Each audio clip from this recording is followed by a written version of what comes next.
မနေ့ကအိမ်တော်တစ်ခုရဲ့နောက်ွယ်ဆိုပြီးတော့ဗီဒီယိုလေးတင်လိုက်တော့အဲ့ဗီဒီယိုထဲမှာပေါ့နော်အဖောက်ပြန်ခံရတဲ့သူတွေမလုတ်ကြွေးတဲ့သူတွေပြီးလို့ရှိရင်အလီလိုက်တဲ့သူတွေအဲ့လိုလူမျိုးတွေကိုရောတီးခန့်ခွင့်လို့ရမလားလမ်းခွဲလိုက်ရမလားဆိုပြီးတော့မေးထားတဲ့အမတွေညီမတွေအများကြီးရှိရပေါ့နော်အဲ့တော့လေကျမပြောပြမယ်လူဆိုတာလေသူများကိုလိုက်မပြောင်းနဲ့ကိုကပြောင်းကျမရဲ့ရက်90အလေးကျင့်ကောင်းနေတိဆောက်မယ်ဆိုတဲ့အထဲမှာလေကျမအမြင်တွေပြောင်းဆိုတာတမင်ကိုထည့်ပေးထားတာဘာဖြစ်လို့သိလားကိုယ့်ရဲ့ပတ်ဝန်းကျင်ကလူတွေကိုကိုယ့်ဘက်ကကြည့်တဲ့အမြင်တွေကိုယ့်ဘက်ကဆက်ဆံတဲ့ပုံစံတွေကိုပြောင်းရတယ်အဲ့လိုလူမျိုးတွေဆိုလို့ရှိရင်ကျမပြောခဲ့တယ်စိတ်အရှိခံတွေကိုအရင်ကြည့်စိတ်အရှိခံတွေကအရန်နဲ့ယုံညံ့တဲ့စိတ်အရှိခံတွေလားနော်ကိုအိမ်တော်ဘက်ကကောင်းမွန်တဲ့စိတ်အရှိခံရှိတဲ့သူလားအဲ့ဒါကိုကျမတို့ကအရင်ဆုံးသုံးသပ်ပြီးလို့ရှိရင်လေသူများကိုလိုက်မပြင်းနဲ့သိလားသူများကိုပြင်းဘယ်တော့မှမရဘူးသူများကသူများလေကိုကကိုလေတခုခုကိုပြောင်းလဲခြင်းနဲ့ဆိုလို့ရှိရင်ကိုကအရင်ဦးဆုံးစပြီးတော့ပြောင်းလဲလိုက်မှရမှာသိလားအဲ့တော့ပထမဦးဆုံးကိုအရင်ဦးဆုံး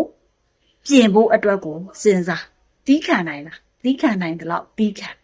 ခွင့်လွတ်နိုင်လားခွင့်လွတ်နိုင်တယ်လို့ခွင့်လွတ်တီးခံတာကောခွင့်လွတ်တာကောမလုံနိုင်တော့တဲ့အခါစွန့်လွတ်ဖို့ကိုစဉ်းစားလွတ်ရှာဖို့ကိုစဉ်းစားကိုယ့်ရဲ့ဘဝကြီးကိုအလောင်မြိုက်နော်ခံပြီးတော့ဘဝကြီးကိုအဆုံးရှုံးမခံလိုက်နဲ့ကိုယ့်ရဲ့ဘဝခါတိုးတက်ဖို့အတွက်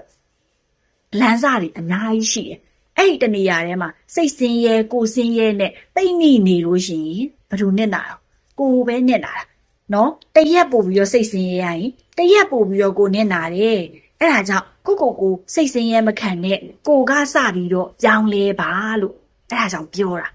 သူများကိုလိုက်ပြီးတော့ပြောင်းလဲနေလို့ရှိရင်လေမောသွားမယ်သိလားမောသွားမယ်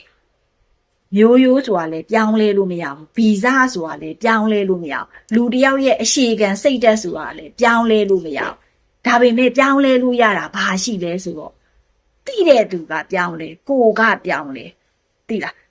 ကိုကသူများကိုငါ့ကိုဒီလိုလုပ်လို့ငါ့ကိုဒီလိုပြောလို့ငါ့ကိုဟိုပါပေါ့နော်အမြင်မကြည့်လို့အဲ့ဒီအပေါ်မှာလိုက်ခံစားနေနဲ့အတူတူ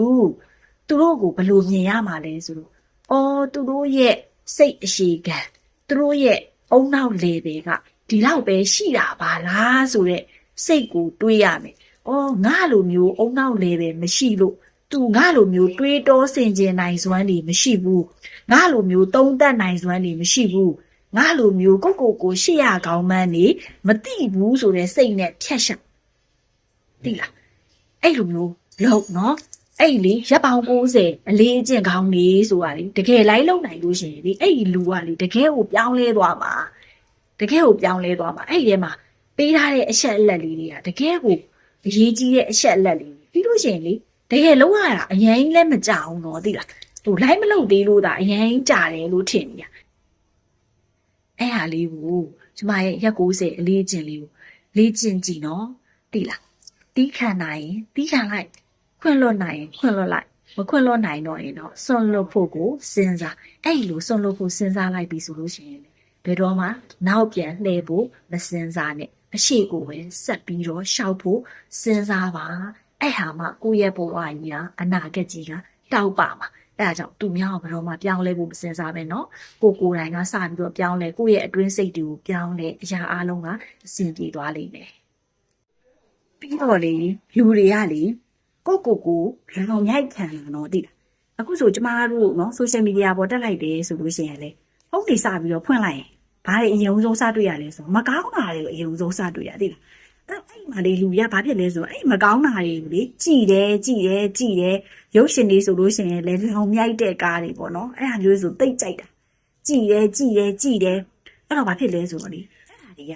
မယုံမရှိနဲ့နော်ကိုယ့်ရဲ့ဘဝကိုလွှမ်းမိုးနိုင်တယ်သိလားကိုအမြဲတမ်းနားထောင်နေတခြင်းကိုအမြဲတမ်းအသုံးပြုနေတဲ့ application ကိုအမြဲတမ်းအသုံးပြုနေတဲ့ကြည့်နေတဲ့ရုပ်ရှင်တွေပေါ့နော်ဒါတွေကလည်းကိုယ့်ရဲ့ဘဝတွေကိုလေတစိမ့်တဒေတာလာပြီးတော့လွှမ်းမိုးနိုင်တယ်အဲဒါကြောင့်ကိုယ်ဟာနဲ့ကိုယ်တော်မှနေရင်ထိုင်ရင်တော်မှလောင်မြိုက်နေပါလေဆိုတာမှဒီလောင်မြိုက်နေတဲ့ကားတွေကိုကြည့်နေတဲ့ရွေးကတော့ ဆက်ပြီးတော့လောင်မြိုက်ခံနေရအောင်ပါပဲအဲ့တော့ကို social media ကိုသုံးမယ်ဆိုလို့ရှိရင်လေကိုယ့်အတွက်အကျိုးရှိမဲ့ဟာကိုယ့်အတွက်ပညာရမဲ့ဟာကိုယ့်ဘဝကြီးနောက်ထပ်တစ်ဆင့်မြင့်သွားမဲ့အရာကြီးပြောပြနေတဲ့သူတွေလည်းအများကြီးရှိတယ်အဲ့လိုမျိုးလေးတွေမှာအချိန်ကုန်စေချင်တယ်ကိုယ့်ရဲ့ဘဝတိုးတက်ကြအောင်နော်စာအုပ်ကလေးတွေဖတ်ရမလားအားနေ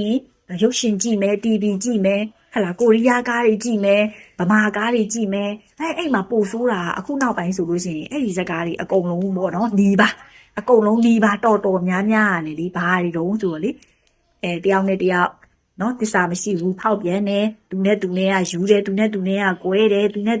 တိတ်ပုံးဟာအဲ့ဒါတွေကြီးပဲများနေကျမတို့ဆိုဒီဘယ်တော့မှရုပ်ရှင်မကြည့်ဘူးကိုယ့်ရဲ့ဘဝတိုးတက်မဲ့ဟာတွေပဲလုပ်တယ်တခါတလေကြုံကြိုက်လို့ကြည့်မိရင်တော့မှအဲ့တခန်းနှစ်ခန်းကြည့်မိတဲ့အချိန်ဟာသူတို့လေအဲ့မှာဇက်လန်းတွေရှုပ်လို့မပြီးတော့အဲ့တော့အဲ့ဒီဇက်လန်းတွေရှုပ်နေတာတွေကကိုယ့်ရဲ့လက်တွေ့ဘဝထဲမှာကျိုးမှမရှိတာသုံးမှမဝင်တာဘာဖြစ်လို့ကြည့်အဲ့အကျင့်မျိုးဖြက်ကောင်းမွန်တဲ့အကျင့်မျိုးတိဆောက်ကိုယ်တိုင်စပြီးတော့ပြောင်းလဲကြည့်လိုက်ကိုယ့်ရဲ့ဘဝကြီးကလုံးဝပြောင်းလဲသွားမှာကိုယ့်ရဲ့ပတ်ဝန်းကျင်ကြီးကလုံးဝပြောင်းလဲမှာပြောင်းလဲလို့မရတဲ့သူကိုလိုက်ပြောင်းလဲပြီးတော့အပင်ပန်းခံနေမဲ့အစားပြောင်းလဲလို့ရတဲ့ကိုယ်တိုင်ကစပြီးတော့ပြောင်းလဲကြည့်လိုက်